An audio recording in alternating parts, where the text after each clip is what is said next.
At that time, I felt like it was more important for me to just kind of like hold it down for everybody. You've been diamond handsing Dogecoin and you're still getting hate. No matter what you do, people are going to be mad at you. So only do what you think is best. So Doge is a YouTuber that's pretty much went famous for uploading his story about buying Dogecoin. I believe he got in around Dogecoin around the 5 cent mark, and he's been on financial YouTube channels like Graham Stefan, even MSM like CNBC. He even had like a segment on there, and his story of becoming a millionaire with Dogecoin pretty much went viral. That was then, and this is now. Dogecoin is pretty much around the same point that he got in at, and he's lost well over $2 million from what I gather. And he recently came out with a candid video where he speaks about his regrets, what it was like, why he didn't sell, and what was going on with the thought process behind it. I think there's quite a lot to learn from his story and what mistakes he actually made. So let's go check out his video, I Regret Everything. Guys, Doge here, and today you're probably thinking, Pro, how are you even still functioning right now? Please hit the like button, hit the subscribe button, notification bell, and all that good stuff, because you know, YouTube's all I got left. So I actually think that Doge came out of this situation better than the vast majority of people. He actually built a successful YouTube channel in the crypto niche from this, and I would bank on him making a few $100,000 from the monetization of YouTube alone. I think that, you know, he's done as well as he could have. He may have lost a lot of money from Dogecoin going down and holding it, diamond handsing it, but he did actually make a successful YouTube channel and social media brand from it, which is monetized in itself. So that's something to keep in mind. It's not all bad for Doge. But I don't think I've ever come on my channel and talked to you guys about that day back in May of 2021 when I was up $2.9 million, almost $3 million. Jeez. So yeah, having $3 million in Dogecoin is pretty nuts. I don't think many people have been in that kind of situation. Like, I've had coins that I've bought into that have gone up by, you know, into the 7 figures from a very small investment.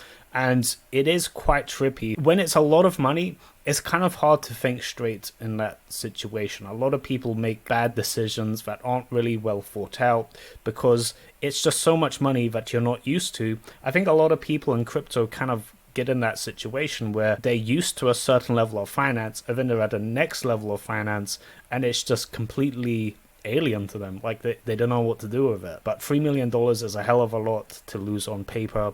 You know, paper or real or not, it's quite a lot. It's so funny because I never thought the comments would get to what they're at now. Let's just go through my comment section. You know, everybody's just making fun of me. I'm an idiot. I'm stupid. I should have sold. You know, just mean comments, just jerk comments, just a lot of hate that I'm getting right now. Well, this is kind of what happens on the internet. You know, it's the Dunning-Kruger effect. People that think they're smarter than they are, always on this high horse, you know, telling you what to do, giving you advice. Only after the fact are they like, oh, no, you should have done this, you should have done that. The people writing those comments aren't these millionaire ballers. No, they're dudes that work in McDonald's and have like $500 in Bitcoin. When people are giving you unsolicited advice, like what I've found is that the people giving that advice are never the ones that are actually doing well. Like if you go to like a gym and you work out, you know, if someone comes up to you and says, oh, you should be doing this, you should be doing that, usually that's not the most jacked guy in the room.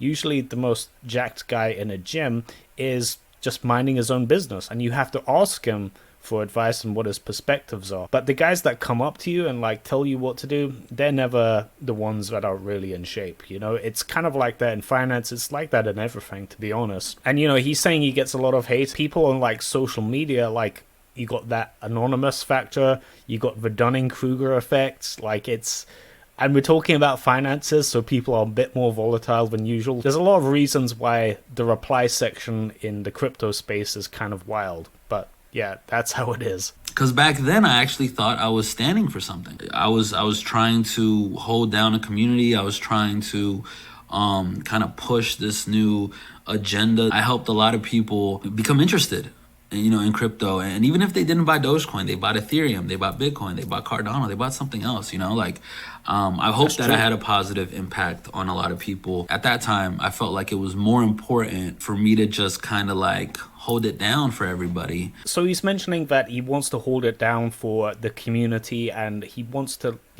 have this diamond hand persona, and he wants that kind of, that social kudos. I think that's a big mistake, because at the end of the day, this community want to buy low and sell high. Who's going to be on the other end of that? I think it's just a big mistake to base trading decisions on making people happy. Like, it just doesn't make sense.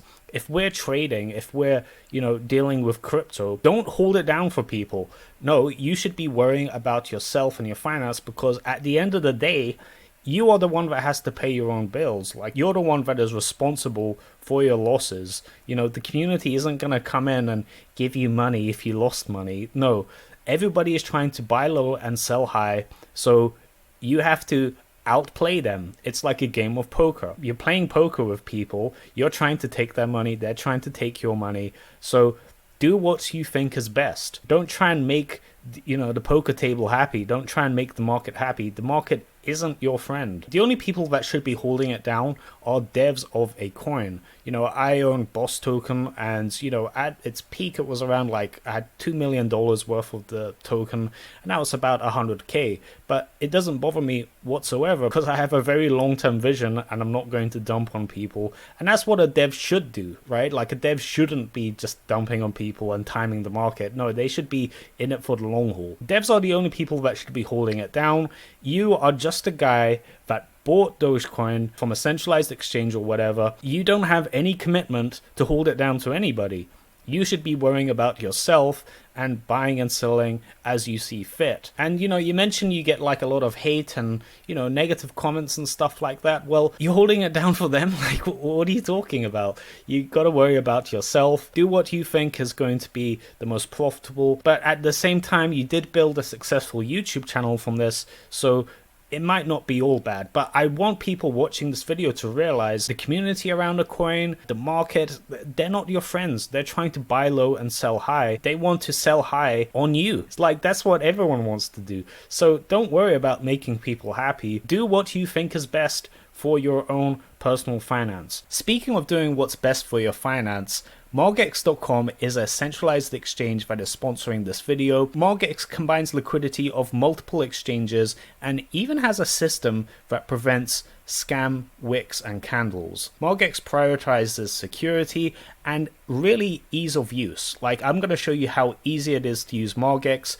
to long, short, and trade crypto on leverage. So going into the trading terminal, it is very simple to use. You just select which coin you want to trade, Bitcoin, Ethereum, XRP, and then you can enter how much of your trading accounts you want to put into a trade. So let's say you do 20% or 25%, you can just select it here, and then you select the leverage. So if you want to just do it on spot, you can do that. If you want to take your leverage to 5x, you can do that, all the way up to 100x, which is kind of nuts in how volatile it is. If Bitcoin goes up 1%, you've 2x'd your money, and the reverse, of course. And you can also short a coin as well. It's very transparent what the fees are. As you can see here, it will tell you what the rate for longs or shorts are. Margex has teamed up with me to give you guys an amazing deal, a 15% bonus on your first deposit up to $10,000. That's on top of the first deposit bonus of $50. If you click on use promo code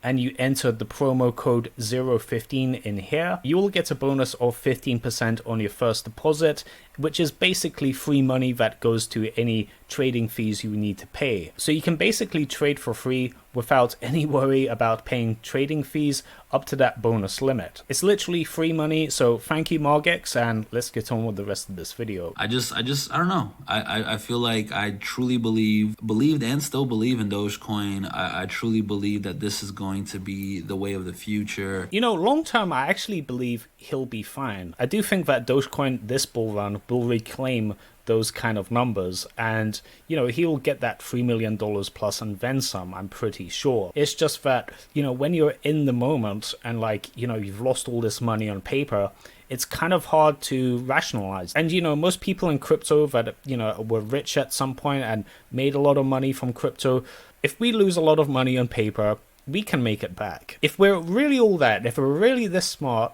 you can make the money that you've lost on paper back. I'm sure a lot of people are not near the net worth that they had during the peak of the bull run. They didn't time the market correctly, they didn't sell what they should have, if they have any regrets about that. But if it was meant to be, you'll figure out how to make that money anyway. It all comes from here. Like, if you've made good decisions before, chances are you're probably going to make good decisions in the future, and you can get back to your old net worth. I think that's very important for people watching this that have seen their money on paper, their net worth on paper decline. If you're really all that, you'll figure it out and you'll get back to that point again. If I could, I'll put it this way. If I could go back in time, would I have sold all $3 million worth of Dogecoin and just pieced out and just went away somewhere and just said screw everybody? No, I wouldn't. I wouldn't have sold all $3 million worth of Dogecoin, but I do believe that I would have sold $1 million. So he's mentioning here how he regrets not taking profits, and he mentions that he doesn't want to take all the profits, he doesn't want to sell all of his Dogecoin, but if he could turn back time, he would sell $1 million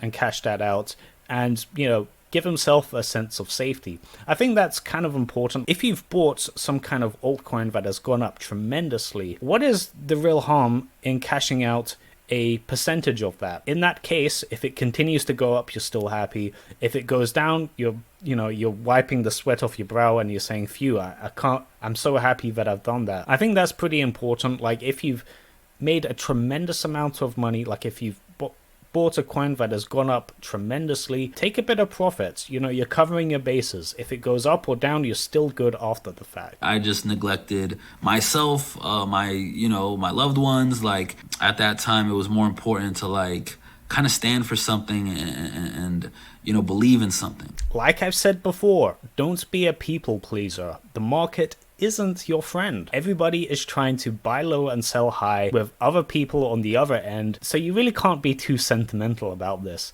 It's not like you're a developer of Dogecoin. You are a market participant like everybody else. This is important for people to understand. Don't get too attached to a community around a project or keeping people happy. It's just forget about that. I think a lot of people have this warped idea of what is actually going on here. It's like when people, whine and complain about losing money. Obviously, Provo Doge isn't doing that. He's just speaking candidly. But I do see people that, they whine and cry about losing money in crypto, and it's just ridiculous because they were just on the other side of the buy low and sell high meme.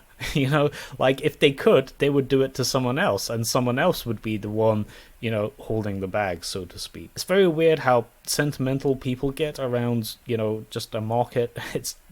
The market isn't your friend. And it was either one way or the other, right? Let's say Dogecoin did hit $1, then that would have been a milestone for everybody. The problem with milestones is that it's basically a point that a lot of people are going to have the same idea. A lot of people wanted a $1 Dogecoin and they were gunning for that, and it just fell short of that. I think it was around 69 cents, around 75 cents, I believe it was. Yeah, 75 cents I think Dogecoin was around. That was its peak last bull run. So if everybody wants Dogecoin to get $1, you got to sell before that point, that's how it works. But his thinking isn't entirely flawed. Most serious analysts believe that there would be one final leg up last bull run where crypto market cap would pump a lot in a short span of time. This was the case for every bull run before this point, but it didn't play out that way. It could have played out that way. There's so much negative sentiment in the financial world around that time, it just kind of didn't play out. If it did, Provo Doge would look like an absolute genius. Dogecoin would probably go over $1. Holding Dogecoin, and I would have sold $1 million, which is what I had told people. I would have sold a percentage of it when we hit $1. And a win-win at that time would have been cashing out a little bit and still having a little bit in there. The people hating on someone for buying or selling a coin aren't even worth listening to. It's like whining about a poker player getting too many chips. It's ridiculous. Everybody in a market is trying to buy low and sell high. So there's going to be someone by definition buying low and someone buying high. You want to be the guy buying low, and so does everybody. So don't worry about it. People are just absolutely mental. Welcome to the internet. Everybody gets hate for everything. It is what it is. Like, you really can't be too hung up on keeping everybody happy. Everybody has haters no matter what you do. Like, you've held it down and you're still getting hate. You've been diamond handsing Dogecoin and you're still getting hate. No matter what you do, people are going to be mad at you. So only do what you think is best. I think that's wise words for people watching this video. If you guys enjoyed, please drop a like and subscribe for more videos like this.